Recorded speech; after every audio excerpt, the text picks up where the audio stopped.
네, 안녕하세요. 정원의 인사이트 시간입니다. 네, 오늘 이 시간은 토트넘에 대해서 이야기를 좀 해보도록 하겠습니다. 이번에 이적이 합류가 된 바로 모하메드 쿠두스 선수, 웨스트햄에서 토트넘으로 둥지를 옮겼고요. 그러면서 토트넘 챔피언스리그 진출에 또 좋은 윙어가 합류를 했습니다.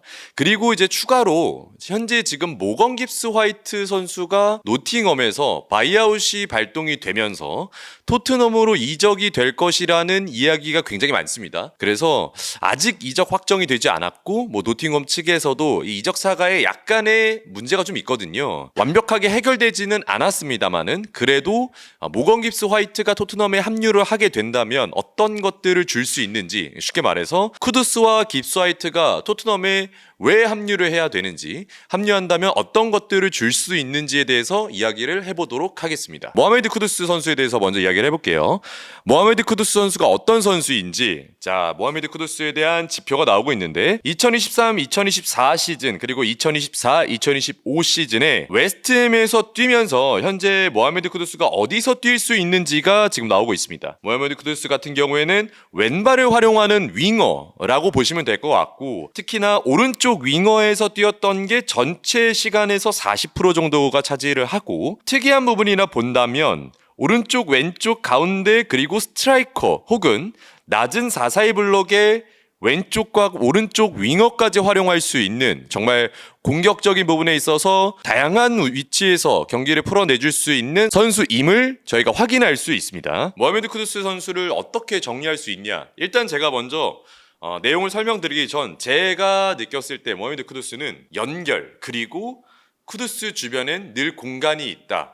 이렇게 한번 정리를 해볼 수 있을 것 같습니다. 왜 이렇게 이야기를 했는지 제가 한번 지표와 그리고 다양한 자료를 통해서 한번 이야기를 해드릴 텐데요. 일단 모하메드 쿠두스 같은 경우에는 지난 시즌 프리미어리그 최고의 드리블러였다라고 저는 한 줄 평을 설명드릴 수 있을 것 같습니다. 지난 시즌 드리블을 92회를 성공했어요. 리그에서 드리블 성공 2위라는 좋은 지표를 남겼습니다. 1위는 이제 제레미 도쿠 선수가 107회 정도의 드리블 성공을 가뒀는데, 사실은 이거를 조금 뜯어보면요, 웨스트햄과 맨체스터 시티의 볼 점유율과 두 선수 모두 이제 볼 터치 횟수가 평균적으로 두 선수를 비교해보면 20회 이상 차이가 납니다. 다시 말해서 두 선수의 어떤 기회를 받을 수 있는 상황은 모하메드 쿠두스 선수가 조금 더 불리한 상황이었다라고 평가할 수 있는 지표가 같이 따르는데요. 제한된 공간 속에서 압도적인 드리블 실력을 보여준 프리미어리그 최고의 드리블러였다라고 설명드릴 수 있겠습니다. 지금 보고 계시는 이제 성공했던 테이크온 위치를 좀 보고 있는데,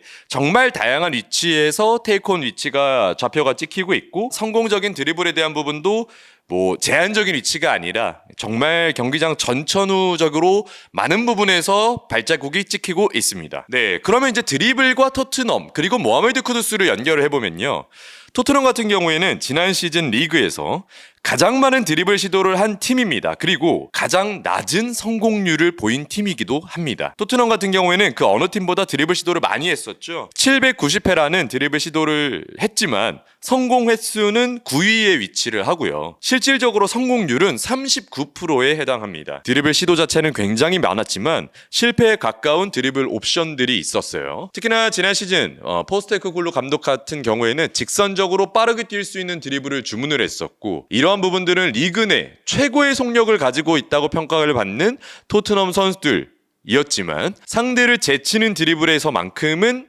최악의 지표를 남겼습니다. 결국에는 공간을 향해 뛰는 선수는 많았지만 결국에 볼을 달고 전진했던 드리블은 리그 내에서 최악의 성공률을 보여줬던 토트넘, 효율성이 떨어지는 윙어들의 활용법이 나왔었는데요. 그런 부분들을 좀 고려해 봤을 때 현재 토트넘에는 있지 않은, 혹은 마티스텔 그리고 오도베르 선수를 제외하고는 드리블 성공에 대한 지표를 더 높게 가져갈 수 있는 모하메드 쿠두스의 합류는 토트넘 입장에서 매우 고무적이라고 볼 수 있겠습니다. 그렇다면 모하메드 쿠두스 같은 경우에는 어떤 선수와 토트넘에서 비교가 될 수 있을까, 이런 얘기가 꽤 많아요. 제가 생각했을 때, 그리고 현지 언론들에서도 주목하는 선수는 바로 데안 쿨루셉스키 선수입니다. 쿨루셉스키 선수가 토트넘에서 역할적으로 수행했던 것을 모하메드 쿠두스와 조금 비교를 하는 것을 제가 한번 자료를 가져와 봤고 제 나름대로 정리를 해봤습니다. 일단 첫 번째 1번입니다. 상대가 압박 시에 볼을 받는 위치에 대해서 볼 건데요. 클루세프스키는 어디서 볼을 즐겨봤나요? 지금 화면처럼 측면 터치라인에서 그리고 비교적 넓은 공간에서 볼을 받는 것을 선호합니다. 볼을 그럼 언제 받나요? 상대 수비가 달려드는 순간 볼을 받아주고 키핑한 이후에 동료 선수가 공간으로 침투할 수 있는 공간 자체를 만들어줍니다. 자, 그리고 2번입니다. 상대가 로블럭 시에 볼을 받는 위치에 대해서 한번 보도록 할 건데요. 모하메드 쿠두스 선수부터 먼저 볼게요. 모하메드 쿠두스 같은 경우에는 기본적으로 4명의 수비 사이 공간에서 볼을 받습니다. 네, 그러니까 쉽게 말하면 경기장을 가로로 봤을 때 횡적인 공간 사이, 횡적 간격 사이에서 볼을 받습니다. 이게 굉장히 중요합니다. 특히나 모하메드 쿠두스의 특징이 뭐냐면 상대의 수비와 수비 사이, 그러니까 쉽게 말해서 센터백과 풀백 사이 혹은 미드필더와 미드필더 사이에서 볼을 받는 게 아니고 미드필더와 센터백 사이에서 볼을 받는다는 점, 지금 계속해서 그림에서 나오고 있는데 어떻게 보면은 횡적인 간격 사이에서 볼을 받는 위치가 굉장히 많아요. 그 말은 뭐냐면 상대의 어떤 수비 라인, 상대의 미드필더 라인과 상대의 수비 센터백 라인의 간격을 좁게 한다든지 넓게 해줄 수 있는 옵션이 됩니다. 그렇기 때문에 횡적인 공간에서 볼을 받는다는 거 굉장히 중요한 부분이고, 또 하나 볼을 즐겨받는 타이밍이 언제냐라는 걸 똑같이 대입해보면 상대 수비가 달려들기 전에 지역 수비, 그러니까 쉽게 말해서 상대가 블록을 갖췄을 때 완벽하게 볼을 딱 달려받는 경우가 꽤 많습니다.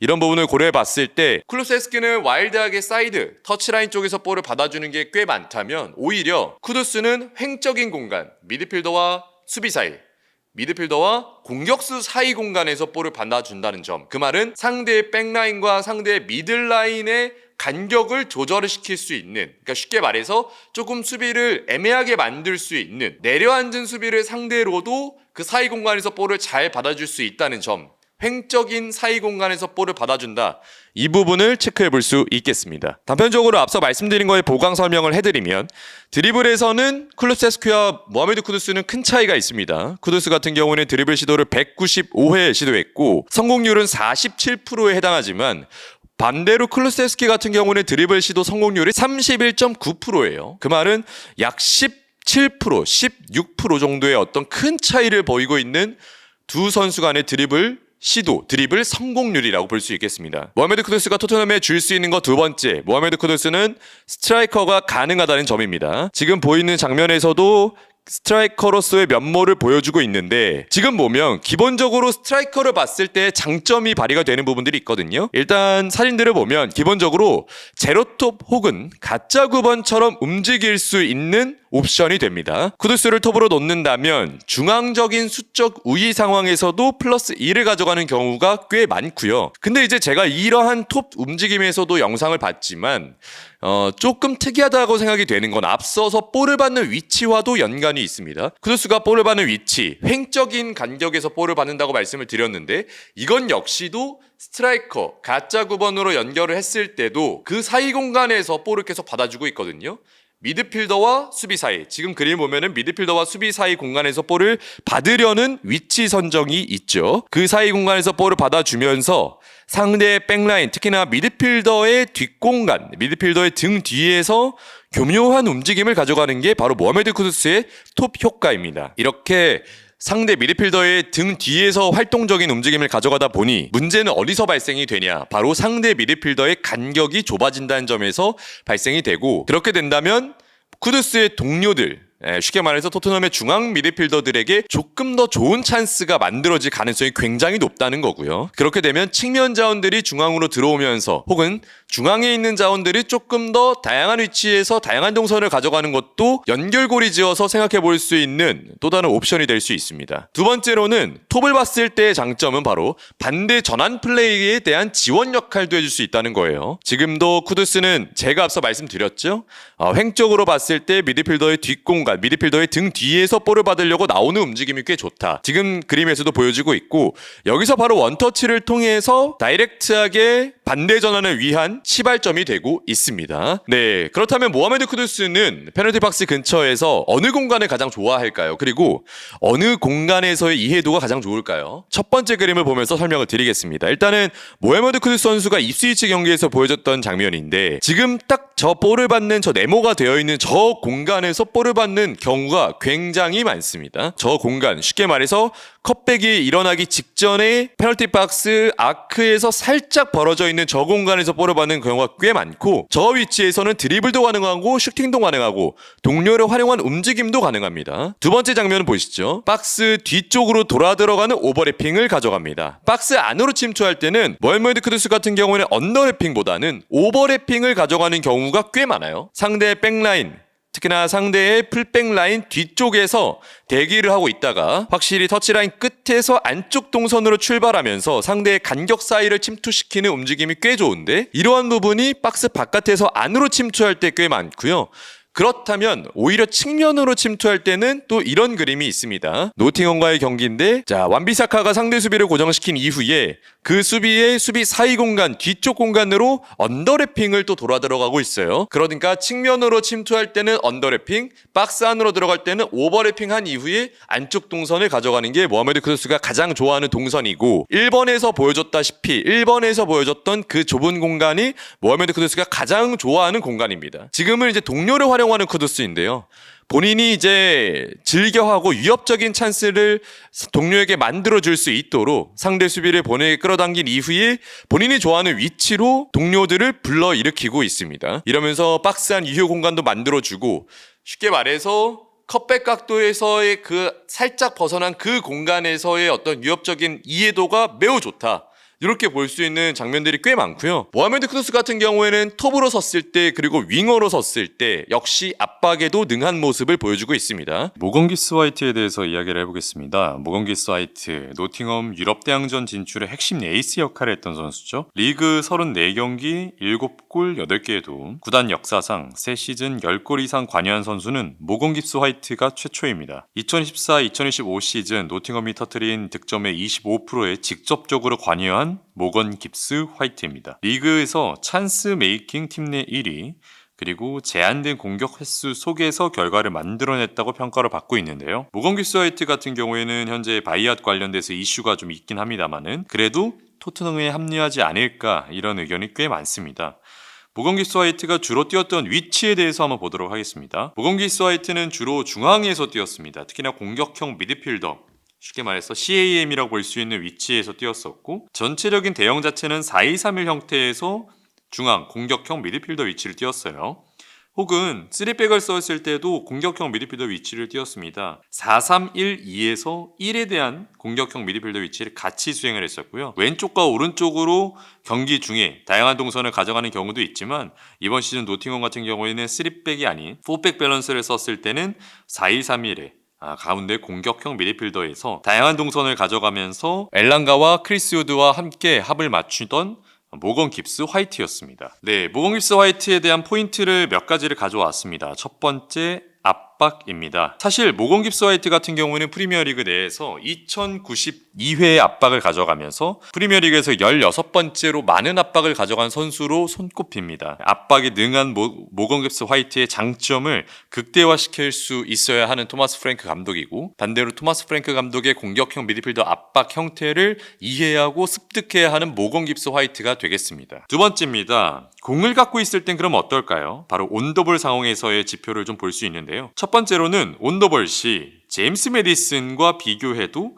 낮지 않은 찬스 메이킹 수치라는 것을 지표를 통해서 확인할 수 있었습니다. 공을 갖고 있는 온더볼 상황에서는 제임스 메디슨과 비교했을 때 조금 더 나은 수치를 보여줬던 모건 깁스 화이트였어요. 깁스 화이트는 프리미어리그 내에서 총 154경기를 소화한 반면 메디슨은 222경기를 소화했습니다. 90분당 평균 어시스트 수는 0.24개로 메디슨의 0.26개에 거의 비슷했고요. 그 다음에 90분당 드리블 시도 횟수도 메디슨보다 많았고 90분당 오픈 플레이 상황에서 찬스 메이킹은 1.48 횟수로 메디슨의 1.53 횟수와 거의 비슷했습니다. 찬스 메이킹 횟수도 메디슨보다 조금 더 높았고요. 완전 동일한 선수는 아닙니다만은 비슷한 수준의 찬스를 만들어줄 수 있는 창의적인 공격형 미드필더를 영입했다. 이렇게 또 볼 수 있는 지표라고 확인이 됩니다. 그의 두 번째 장점입니다. 공을 갖고 있을 때 바로 라인 브레이킹 패스에 매우 능하다는 건데요. 지금 지표로도 보여주고 있지만 모건 깁스 화이트 같은 경우에는 라인 브레이킹 패스를 이번 시즌에 꽤 많이 시도하고 있습니다. 구역에 따라서 조금 나눌 수 있습니다. 페널티 지역 내에서 라인 브레이킹 패스를 14번 했다는 것이 해당 지표를 보여주고 있고요. 추가적으로 상대 진영 라인 브레이킹 패스, 기회 창출 라인 브레이킹 패스에 또 다른 좋은 지표를 보여주고 있습니다. 중요한 점은 다른 찬스 메이킹을 만들었던 선수들만큼 높은 점유율을 가져가지 않았다는 노팅엄, 그 속에서 이만큼의 라인 브레이킹 패스를 시도하고 성공했다라는 모건 깁스 화이트의 지표는 더 빛날 수밖에 없는데요. 제한된 기회 속에서 만들었다. 제한된 찬스 속에서 라인 브레이킹 패스를 시도하고 성공했다라는 이 지표는 그 어떤 지표보다 더 값지다고 생각이 듭니다. 세 번째로 프로그레시브 패스입니다. 공격 지역 3분의 2 지역, 그러니까 쉽게 말해서 파이널 서드 가기 전 3분의 2 지역부터 공격 방향으로 최소로 25% 정도 이상은 볼을 전진시킬 수 있는 오픈 플레이 패스를 이제 프로그레시브 패스라고 저희가 말하고 있는데, 프로그레시브 패스를 125회를 성공했고요. 프로그레시브 패스를 토트넘에서 이보다 많이 한 선수는 페드로 포로밖에 없습니다. 그만큼 파이널 서드로 넘어가는, 파이널 서드 이전부터 파이널 서드 넘어가는 패스에 대한 시도와 성공이 매우 좋다, 이렇게 얘기할 수 있겠습니다. 모건 깁스 화이트가 효과적인 순간이 있습니다. 그걸 좀 찾아봤는데요. 모건 깁스 화이트가 팀의 가장 효과적인 순간을 만들어주는 그 타이밍은 언제냐? 바로 엔딩 시퀀스에 포함되는 경우에 그렇습니다. 이게 무슨 말이냐? 결국에는 볼을 운반하든 아니면 패스를 전개하든 어떠한 수단과 행위가 골과 도움에 직접적으로 영향을 줬고 그게 결과로 남았을 때 엔딩 시퀀스라고 저희가 부르고 있는데요. 그 엔딩 시퀀스로 연결된 횟수가 많다라는 겁니다. 쉽게 말해서 모건 깁스 화이트의 경기장 내 움직임과 행위들은 결과로 이루어졌다라고 볼 수 있습니다. 공을 운반했을 때 볼 캐리와 그에 대한 결과값은 리그 내에서 볼 캐리 이후 어시스트까지 기록했던 횟수는 5번인데요. 모하메드 살라가 9번을 기록했고 우리 손흥민 선수가 7번을 기록한 것에 이어 3위입니다. 그림을 보면서 같이 보고 있는데요. 모건 깁스 화이트가 볼을 달고 전진하면서 엘랑가의 침투를 보고 있었고 결국에는 백라인 앞쪽까지 볼을 전진시켰어요. 하프라인을 넘었죠. 그리고 파이널 서드에서 엘랑가에게 패스를 전개하면서 이거는 엘랑가의 득점으로 연결됩니다. 결과로 이어졌죠. 이러한 장면이 5번이나 있었고 이 이전에 이러한 순간들의 어떤 엔딩 시퀀스에 계속해서 포함이 됐던 경기 영향력이 좋다라는 것, 결과를 만드는 선수라는 것을 이야기할 수가 있습니다. 추가적으로 조금 더 딥하게 볼게요.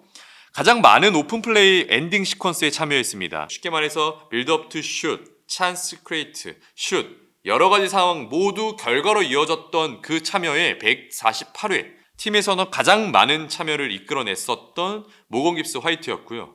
이러한 부분들, 결국에는 결과로 이어지고 있다는 부분들에서 모건 깁스 화이트의 어떤 또 다른 장점, 그리고 진면목이 드러나고 있습니다. 정리를 해보겠습니다. 높은 지역에서 압박을 보여줬던 토트넘이었고요, 지난 시즌에. 하지만 정반대, 미들 지역에서 압박에서 좋은 폼을 보여줬던 노팅엄은 토트넘과 완전 상반되는 압박의 폼을 보여줬습니다. 지난 시즌에는 결국에 포스테코글로 감독이 이끌면서 높은 위치에서 강한 압박을 보여줬었는데, 이제 토마스 프랭크 감독은 로우 블록 속에서 수비를 가져갔고 미들 블록 사이에서도 수비를 가져간 경우가 꽤 많기 때문에 이러한 부분들은 모건 깁스 화이트가 팀에 합류했을 때 더 효과적으로 발휘가 될 수 있고, 비교를 해보자면 포스테코글루 감독이 있었을 때 모건 깁스 화이트가 합류가 된 것보다 프랭크 감독이 있을 때 모건 깁스 화이트가 합류가 된 게 훨씬 더 고무적이다라고 볼 수 있는 지표입니다. 네, 오늘은 쿠두스와 모건 깁스 화이트, 모건 깁스 화이트와 쿠두스가 토트넘에 합류가 됐을 때 어떻게 시너지를 발휘할 수 있을지, 혹은 이 선수들의 그간의 프리미어리그 내용들을 조금 봤을 때 토트넘에 어떠한 역할을 해줄 수 있을지를 정리를 해봤습니다. 두 선수의 합류, 이거는 토트넘 입장에서 매우 다음 시즌에 기대할 수 있는 요소가 아닌가 싶습니다. 오늘의 정우영 인사이트는 토마스 프랭크의 플랜 안에 들어오게 된 모건기스 화이트와 모하메드 쿠두스에 대한 이야기를 해봤고요. 다음 이 시간에는 더 재미있는 이야기로 찾아뵙도록 하겠습니다. 안녕.